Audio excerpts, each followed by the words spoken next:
Saludos, desarrolladores.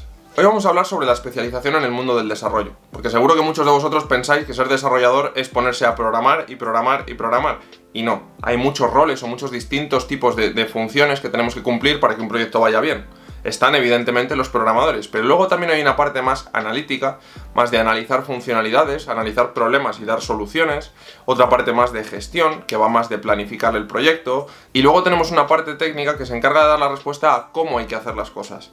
Nosotros podemos hacer una funcionalidad de 1000 formas distintas, pero hay algunas que son más óptimas que otras. Entonces lo que vamos a analizar es toda la carrera de un desarrollador, desde que entra en una empresa por primera vez hasta que va creciendo y creciendo y llegará a un punto en el que tenga que elegir qué parte quiere potenciar.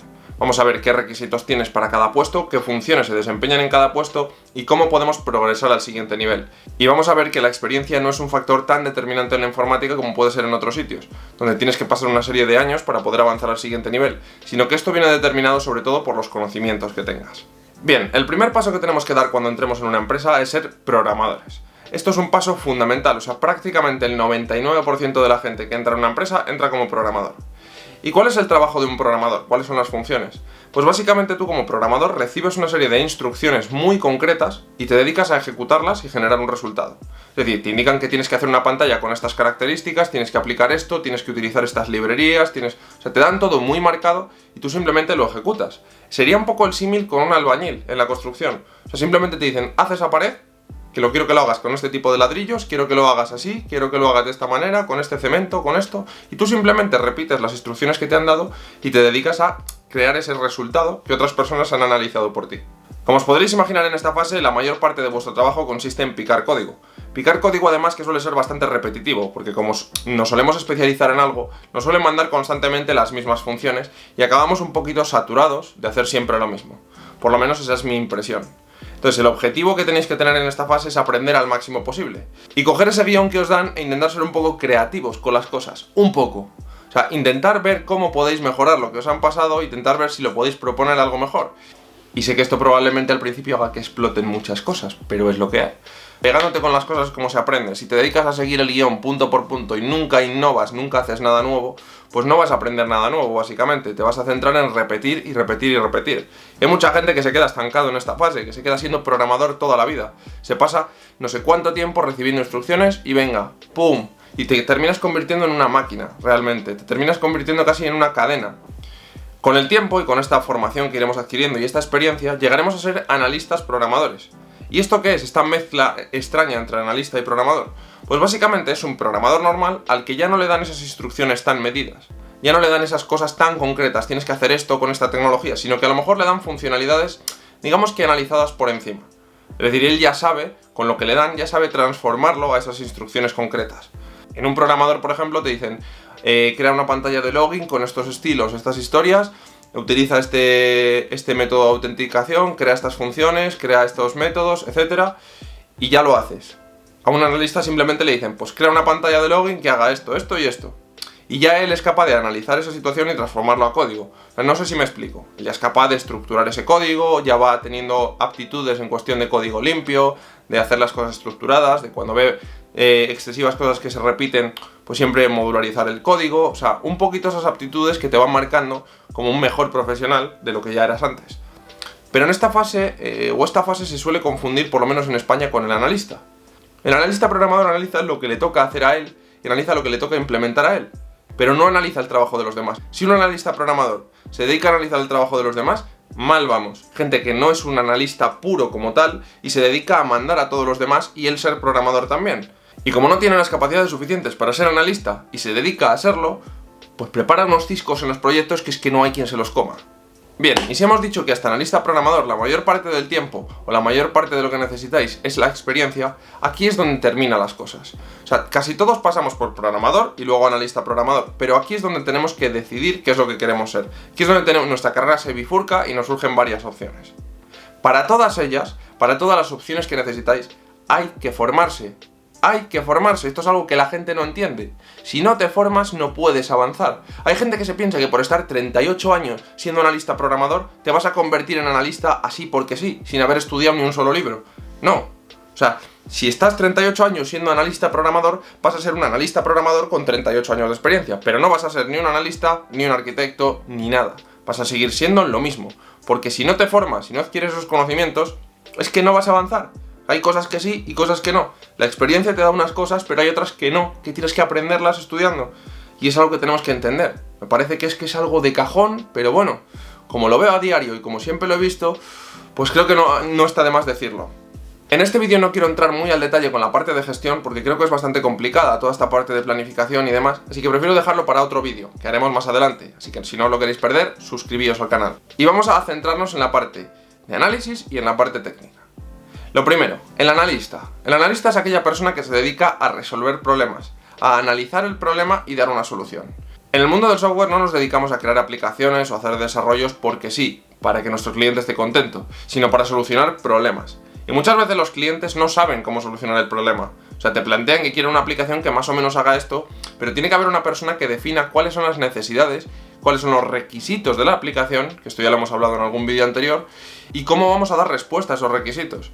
Cómo vamos a conceptualizar todo ese problema, qué funcionalidades tenemos que tener, qué casos de uso vamos a cubrir, o sea, toda la parte de decir qué es lo que se va a hacer. Pero hacerlo desde un punto de vista abstracto. Es decir, no vamos a hablar específicamente si vamos a crear un método, dos métodos, si esto va a ser un entero, si esto va a ser un string. No, hablamos desde un punto de vista amplio. Va a haber estas entidades, se van a organizar de esta forma, se van a comunicar así. Para toda esta parte de análisis, evidentemente, tenemos que aprender mucho. Es un tema muy complicado. Hay distintas formas de hacer un análisis. Podemos hacer un análisis basado en el modelo, en el dominio. O sea, hay distintas técnicas y distintas opciones y opiniones que podemos tener, digamos, o que debemos de saber adaptar a nuestra situación. Y esto es un tema de estudiar mucho y de practicar mucho y de discutir mucho. Esto no se aprende con experiencia ni cometiendo los fallos 1000 veces. Se aprende yendo a la teoría y aprendiendo todos los conceptos. Y luego sí, cuando ya tengas esa teoría, ya te pones con ello y cometes los errores y aprendes de esos errores. Pero si no tienes la teoría, es que es trabajar a lo tonto. Y como analista, tus funciones básicamente se alejan mucho de programar. O sea, prácticamente un analista no programa, sino que simplemente se dedica a hacer diagramas, a hacer conceptualizaciones, a describir aplicaciones, a trabajar con cliente, a solucionar dudas a nivel funcional de sus compañeros de equipo. Oye, esta funcionalidad, ¿qué tiene que hacer? ¿Esto o esto? ¿Qué quieres, que te muestre un pop-up o que no te lo muestre? ¿Qué quieres, que el login vaya directamente o quieres que haga un paso intermedio? Todas esas dudas son las que responde un analista. Pero el analista no te va a decir cómo tienes que hacerlo, cómo tienes que implementarlo, sino qué es lo que tienes que implementar. Y por otro lado, si a ti lo que te gusta es el código, si quieres seguir programando y quieres hacerlo a un nivel bastante más alto, si quieres resolver problemas difíciles, si quieres enfrentarte a situaciones complicadas, pues ese es el rol de un arquitecto. ¿Un arquitecto qué es lo que hace? Pues básicamente es una persona que tiene muchísimos conocimientos a nivel técnico de una tecnología en concreto y se dedica a decir cómo hay que hacer las cosas. O sea, el analista nos proporcionaba qué hay que hacer y el arquitecto nos dice cómo hay que hacer las cosas. Un arquitecto se especializa en un stack tecnológico y te dice, de entre todas las posibilidades que tiene ese stack, cuál es la correcta, cuál es la más acertada para ese proyecto. Evidentemente, el arquitecto programa, se dedica a programar, pero no programa como un analista programador o como un programador normal, sino que simplemente lo hace en determinadas partes del código donde su experiencia va a marcar una diferencia. Nunca veréis a un arquitecto de software haciendo una pantalla de login ni haciendo un correo electrónico. Simplemente se dedica a hacer la funcionalidad crítica, la funcionalidad donde realmente él es especialista, donde realmente se le va a poder sacar partido y habitualmente trabaja en varios proyectos a la vez. Y además asiste a sus compañeros con las dudas técnicas.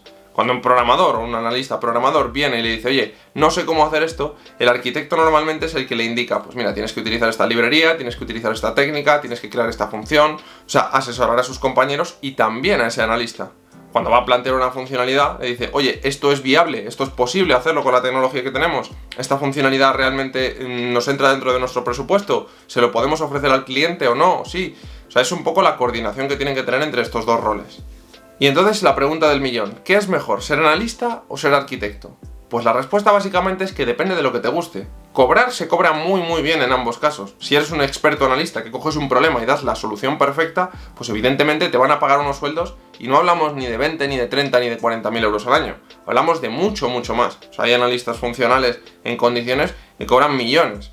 Todo depende evidentemente de la empresa en la que te encuentres. Y por el otro lado, los arquitectos pasa lo mismo. Tener un tío que te solucione todas las dudas técnicas, que se meta en un proyecto y te diga esto se hace así, esto lo tienes bien, esto lo tienes que cambiar, esto lo tienes mal, y todo esto lo haga en 10 minutos, pues evidentemente vale mucha pasta. Y hay muchos arquitectos de esos que cobran 50, 60.000 euros al año. Pero hay otros que cobran millones, evidentemente. Es que todo depende del uso que se le vaya a dar. Hay arquitectos que por una hora de su trabajo cobran auténticas barbaridades, luego los hay con menos. Esto es el mercado, o sea, así funciona la cosa. Pero lo que sí que os puedo decir es que muy pocos arquitectos o analistas deberían cobrar menos de 50.000 dólares al año. O sea, son puestos ya de una responsabilidad bastante grande y son puestos que son muy específicos y son muy buenos a la hora de un proyecto. Y por tanto se remuneran bastante bien. Ahora, sí que os quiero transmitir una cosa. No todo es tan bonito como nos lo pintan. Ser analista o ser arquitecto implica estar dispuesto a formarse, estar dispuesto a adquirir responsabilidades, estar dispuesto a estar continuamente trabajando, mejorando y demás. O sea, esto no es una cosa que nos podamos quedar estáticos. Tanto el analista como el arquitecto son personas que cobran lo que cobran porque hacen lo que hacen. O sea, tienen que estar continuamente renovándose. Si surge una nueva tecnología o una nueva forma de analizar o de modelar los problemas, pues tienen que saberla, tienen que estar ahí. O sea, que son puestos de responsabilidad y se pagan por lo que se pagan. Bien, pues hasta aquí este vídeo de las carreras profesionales. Espero que os haya servido para aclararos y como siempre, si os ha gustado, dejadme vuestro like y acordaos de suscribiros al canal para no perderos los próximos vídeos. También recordaros que estamos haciendo directos en Twitch con mi compañero José en Desarrollo Útil y que podéis seguirme por Instagram si queréis ver más sobre mi contenido y estar un poquito más en contacto. Y nada, hasta el próximo vídeo.